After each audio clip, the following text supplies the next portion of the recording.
On a summer morning in 2015, gentle sunlight streamed through the windows of the Yoder Family Chiropractic Clinic at 312 Orriscani Boulevard, Whitesboro, New York. Mary Yoder, a 60-year-old chiropractor, began her workday as usual, with a radiant smile and boundless energy. The clinic was the fruit of over 30 years of dedication by Mary and her husband, Bill Yoder, a couple united since college, sharing a passion for holistic healthcare. Born in 1955 in Buffalo to a family of 8 siblings, Mary was always lively and full of life. She met Bill in college, where they both trained to become chiropractors, and together they built a life with their 3 children, Liana, Tamarind, and Adam. July 20th, 2015 was a busy Monday. Mary's schedule was packed with patients who adored her, not only for her skill, but also for her warmth and friendliness. She often encouraged them to live as healthily as she did, using herbs, supplements, and avoiding chemicals. With her youthful dyed hair and energetic demeanor, few would guess she was 60. This is going to be an attempt to remember the African dance from yesterday. Well, some of the steps, because I don't remember it all for sure.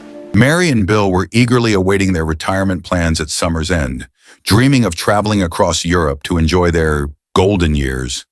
But midday, something unexpected happened.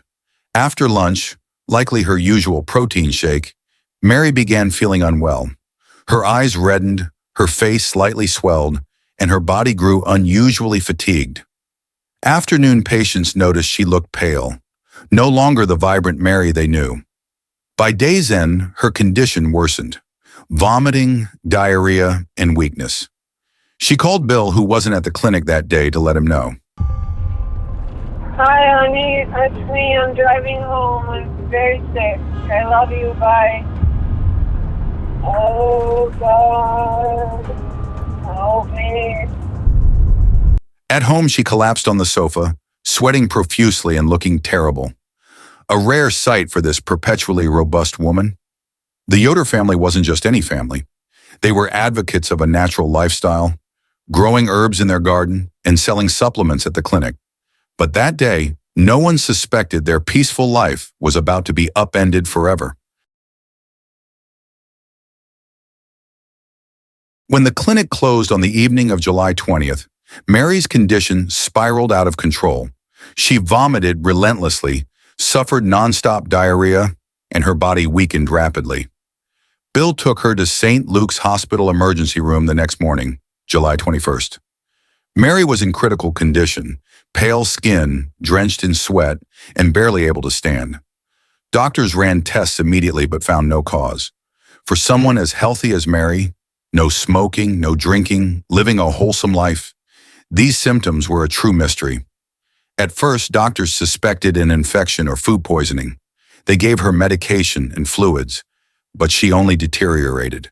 That evening, Mary suddenly collapsed in her hospital room, requiring transfer to the intensive care unit, ICU. The next morning, July 22nd, the nightmare truly began. She suffered her first cardiac arrest, followed by 7 more throughout the day. Bill recalled that Mary looked utterly terrified, yet even specialists called in couldn't explain what was happening.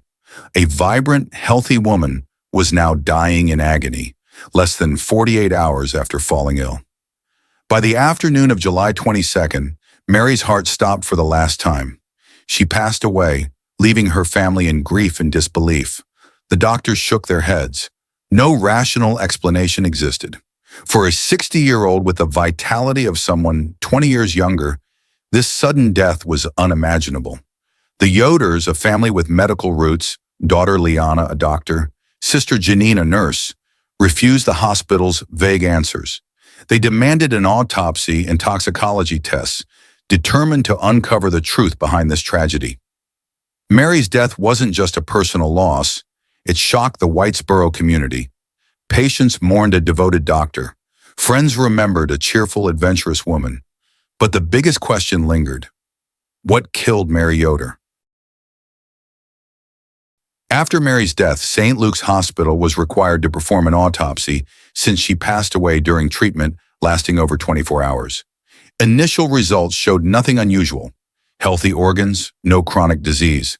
But Mary's family, armed with their medical knowledge, wasn't satisfied.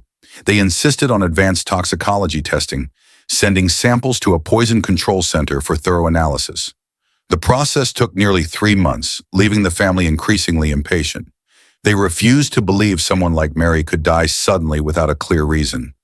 Finally, in October 2015, the results returned with a shocking revelation. Mary died from colchicine poisoning, a gout medication found in her system at an extremely high dose. Colchicine, when overdosed, causes symptoms identical to Mary's: vomiting, diarrhea, burning skin and throat, leading to multi-organ failure. Notably, it has a narrow therapeutic window, meaning even a small excess can be fatal. Strangely, Mary didn't have gout or use colchicine. She had no reason to encounter it. Police launched an investigation, considering 2 possibilities: accident or suicide. They tested the supplements Mary used daily, products she sold at the clinic and proudly promoted, but found no trace of colchicine. Suicide was ruled out after talks with family and friends. Mary was happy, excited for retirement, showing no signs of depression. With these theories dismissed, only one conclusion remained. Mary Yoder was poisoned. Her death was officially declared a homicide by the Oneida County Medical Examiner's Office. This turned the case from a medical mystery into a criminal investigation, raising countless questions. Who did this? How did colchicine enter Mary's body? And why was a beloved woman like her targeted? As police began their investigation, suspicion first fell on Bill Yoder, Mary's husband. Statistics show that in 90% of murders, the culprit is someone close, and Bill, Mary's partner of nearly 40 years, became a natural suspect. From the start, his behavior raised eyebrows. On the day Mary fell ill, Bill wasn't at the clinic, unusual for someone who typically worked alongside his wife. After her death, he appeared detached, showing less grief than the family expected. Moreover, Mary's sisters, especially Janine and Sharon, reported suspicions of an affair. I was brought in at the very beginning of the investigation. I got the impression they thought Bill did it. And they asked me flat out, did I think he did it? At that point in time, I said no, because in all fairness to another human being, I have no reason to think he did. But I said, I will qualify that, however, though, if you find out that he's involved with another woman, then I think it's possible. That's exactly what I said. The woman they suspected Bill was involved with was no stranger, but another of Mary's sisters, Kathy Richmond. Bill's frequent visits to Kathy's home, even before Mary's death, fueled rumors of infidelity. Police questioned Bill thoroughly, checking his alibi for July 20th. He claimed he was at home, but no witnesses could confirm it. They explored a financial motive. Mary's death would leave Bill the clinic and possibly resolve pre-retirement money troubles. Yet no concrete evidence tied him to colchicine. Searches of the clinic found no trace of the poison in the medicine stock or equipment. Bill adamantly maintained his innocence, and without direct proof, police couldn't charge him. Just when the investigation seemed stalled, a major break came in November 2015. The Oneida County Sheriff's Office and the Onondaga County Medical Examiner's Office received 2 identical anonymous letters accusing Adam Yoder, Mary's youngest son, of being the killer. The letters detailed that Adam had slipped colchicine into his mother's supplements, bought the drug online, and hid the vial under his Jeep seat. They claimed he acted out of conflict with Mary and hoped to profit from her death. Police immediately searched Adam's Jeep and found exactly what the letters described: a vial of pure colchicine, stronger than typical prescriptions, along with a receipt bearing his name and email. Adam was stunned when summoned. He insisted he'd been framed, noting he was out of town visiting family when his mother fell ill. He also denied owning or using the email on the receipt. Still, the vial's presence in his car put him under scrutiny. Police released him due to insufficient clear evidence, but suspicion lingered. Investigators theorized that either Bill or Adam poisoned Mary, or they did it together. They interviewed those close to the family, hoping for clues. Then they called in Caitlin Conley. Caitlin Conley was the clinic's receptionist and Adam's ex-girlfriend, taking over his role in 2013. At 23, smart and diligent, the daughter of an Army major, she quickly bonded with the Yoders as Adam's girlfriend, even listed as a loved one in Mary's obituary. Police were taken aback when Caitlin claimed Adam confessed to poisoning his mother. She said she feared him and thus hadn't told police earlier, a statement aligning with the anonymous letters. Adam told you that he did this to his mother? Right. And where he put the colchicine? Right. And he told you all this. Why would he tell anybody on this what he did? I don't know. Why would he confide in anybody? You did something to somebody, why? Right, and I think it's like a power thing. Mhm. I think it's a control thing. It's another thing that keeps me. So he's going to tell you he did something like this and then control you from saying anything, or what? He's going to use that how against you? Yeah, like, what can I say? Then, DNA analysis of the letter's stamps revealed female DNA. Police took Caitlin's DNA and confirmed she wrote both letters. The envelopes even traced back to the Yoder office. Confronted directly, Caitlin admitted to writing them, explaining she did so because Adam confessed to her, and she wanted justice. We needed to know who wrote that letter. So you wrote the letter to the ME's office and to us, correct? You said you typed that up at school? Yeah. Okay, and you got the letters, the envelopes from the office? Yep. Detectives also found the email used to buy colchicine was accessed only from Caitlin's computer and phone. Combined with her admission to the letters, she swiftly went from witness to prime suspect. The game changer comes when I'm re-examining Adam Yoder's laptop. On that laptop were numerous backups of cell phones. At about the third file we examined, we realized this is not Adam's phone, this is Caitlin's phone. First thing was like smack right in the face. She takes Mary Yoder's body weight and then fills out the formula for how much colchicine would be necessary to kill Mary Yoder. Adam has no control over his phone, only you do. So we know you went in, you logged into that account. There's no way, there's no other physical way. You had to enter a password, you had to log into it, okay? Agreed? I hear you, yeah. Okay, there's no other way, he can't do that. He's not here, he doesn't have access to your phone. Right, I don't think so. No, he can't, we checked. There's no way he can get into your phone if he's not here. He can't dial into it, be anywhere else, he can't get into your phone. Can't do it. So that's, we verified that. Right. So we know you're the one that logs into this Gmail account. Police began examining her role that fateful day. Caitlin was with Mary all day, with more opportunity than anyone to tamper with her protein shake. Deeper investigation uncovered more evidence against Caitlin. Her phone and computer showed searches for colchicine and other poisons like arsenic before Mary's illness. The Gmail account used to purchase colchicine was accessed only from Caitlin's home and phone. No sign Adam ever used it. Plus, she owned a prepaid credit card used for the purchase, though she denied making the transaction. Her opportunity was clear too. As office manager, she had access to patients and Mary's daily items, including the protein shake, an ideal medium to mix the drug undetected. These elements painted a compelling picture. Caitlin had both the means and the opportunity to commit the crime. But what was Caitlin's motive? She was close to Mary and the family. Prosecutors argued it was revenge against Adam after their breakup. They claimed she killed Mary to hurt him, then framed him with the vial and letters. The only question we have left is why. My life is over. Your life's not over, Katie, you're young. Your life is not over. You just need to know why. What drove you to this? What drove you to do this, Katie? Was it Adam? No, I go to jail. I'll go to jail forever. No, you will not, Katie. You won't go to jail forever. There's reasons for everything.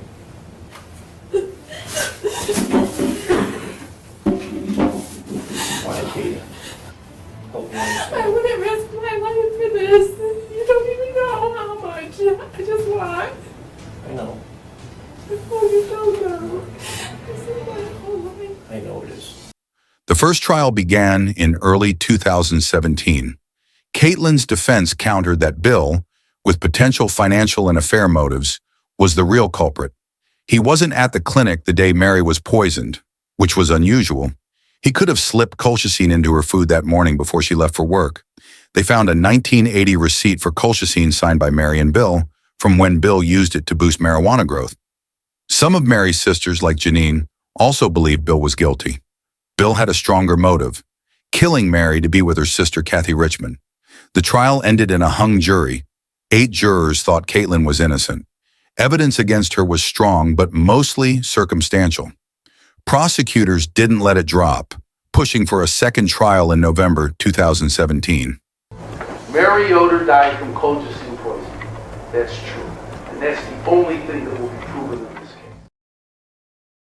This time, Caitlin's lawyers suggested Adam might have poisoned his mother and framed Caitlin, citing texts where he tried to win her back post-breakup. But prosecutors debunked this. Adam had an alibi, and he couldn't have used Caitlin's devices to order colchicine. They also added a lesser charge of first-degree manslaughter for the jury to consider if they doubted murder. After reviewing interrogation tapes and digital evidence, the jury convicted Caitlin of manslaughter, sentencing her to 23 years. I introduced Katie Conley to my family. And because I loved her, and they all accepted her and treated her as family, as blood. Make no mistake, I hate the defendant. With every bone in my body and every drop of blood in my veins, I hate Caitlin Ann Conley because Caitlin Ann Conley murdered my mother. Dear Judge Dwyer, Mary Yoder was my sister. I am writing to you to plead for mercy and leniency as you decide on Caitlin's sentence. With all due respect to the justice system and to our jury system, I'm innocent, and I would like to thank my family and friends and strangers for standing up in support of me. The evidence presented at the trial indicates that Ms. Conley was the only person at that time that knew why this was happening and how her life was going to end. It will be the sentence of this court as to the defendant's conviction for manslaughter in the first degree, but she will be sentenced to a 23-year determinate sentence in state prison. The Yoder family split bitterly. Bill and Adam despised Caitlin, while Mary's sisters supported her, even launching a Free Caitlin Conley campaign, believing Bill and Adam were responsible and had framed her. Conflicting theories muddied the case, obscuring the truth. Caitlin appealed in 2020, rejected in 2021. Her new lawyer, Melissa Swartz, found flaws in the prosecution's evidence collection. They had a warrant for her phone and computer, but no permission to search their contents. In 2022, Melissa filed to overturn the conviction, but it was denied. The DA's office argued the first trial's lack of verdict made it moot. Melissa appealed again. In January 2025, New York's appeals court reversed the conviction due to errors in collecting evidence from Caitlin's phone, leading to her release. Prosecutors are weighing a third trial, but as of March 29, 2025, the case remains unresolved. The Yoder family is shattered, and the question of who truly killed Mary Yoder lingers, reflecting the complexity of justice and truth. We'll wait to see the prosecutor's next moves and where this case heads. Leave your comments, and if you found this video intriguing, subscribe to explore more cases with me. Thanks. Are you a monster? No, I don't believe I'm a monster. I don't think anyone would call me a monster. Do you think the Yoders might consider you a monster? No, I think if the Yoders are being honest with themselves, they know that there are monsters in their family. There are real monsters in their family. So if it wasn't me, who was it?